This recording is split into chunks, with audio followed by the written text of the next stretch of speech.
This is Congressman Steve Womack with comment from the Capitol. Fresh off the passage on July 3rd of the One Big Beautiful Bill, the U.S. House was back at work this week, turning its attention to, among other things, crypto legislation, while the ghost of Jeffrey Epstein haunted the House like a bad dream. Epstein, you remember, committed suicide while incarcerated nearly 6 years ago, having been convicted of sex trafficking of minors in Florida and New York, and leaving behind tons of speculation of a possible who's who of people engaged in Epstein's activities.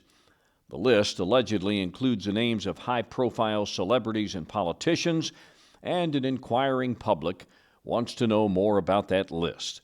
It's been the subject of numerous conspiracy theories, and there's no question it has presented problems for the leadership of the House. Frankly, it has divided Republicans.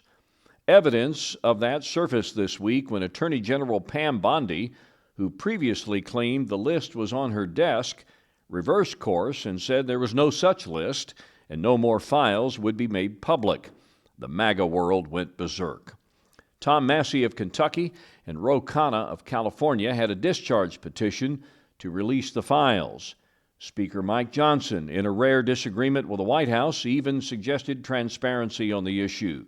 There were demands for Bondi's resignation or firing by some of President Trump's most ardent supporters.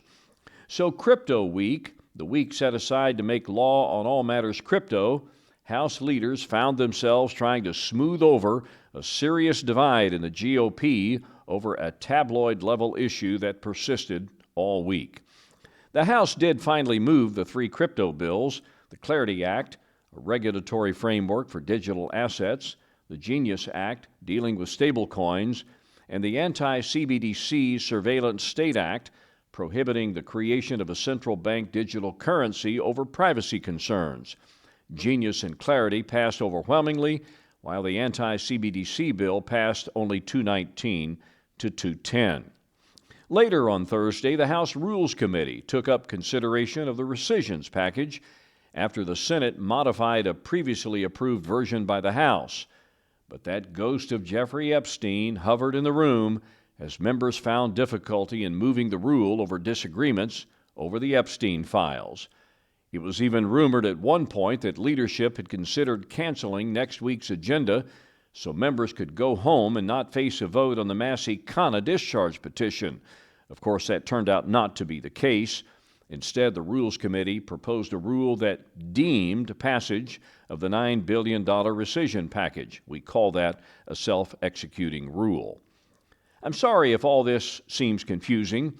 Even members up here have a hard time understanding how all this gets worked out the way it does. Maybe that's part of the strategy. Kind of like that game at the baseball park where you try to keep your eye on the shell with the peanut. Pretty easy at first, but then it goes pretty fast, and then you find yourself guessing.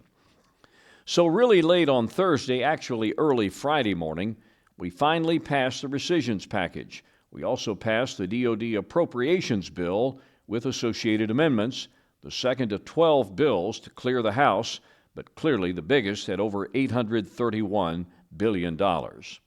And on the subject of appropriations, while all that drama on Epstein and rescissions played out, I did get my Transportation and Housing and Urban Development bill out of committee. In a 7-hour markup on Thursday, we passed them that nearly $90 billion approps bill funding all things transportation and housing. I look forward to getting it to the floor for House consideration. Finally, just a quick word about government funding. Fundamental to our duty in Congress is passing annual appropriation bills. That's what funds the government. Last year, we failed to come to agreement and ended up with a continuing resolution. That funding runs out on September 30th, and without a full-year appropriation bill, we'll either have to have another CR or risk a shutdown. I'm on record as saying another CR is totally unacceptable. We cannot afford to lose any more time on moving these funding bills. We're already behind the power curve, and time is slipping away. It would be terribly unfortunate if we fail again. Time will tell, but with so much energy and time consumed by the One Big Beautiful Bill, we are where we are. I hope we can come back next week and move closer to the right solution. That is, if the ghost of Epstein doesn't reappear. As always, I invite your views. This is Congressman Steve Womack with comment from the Capitol.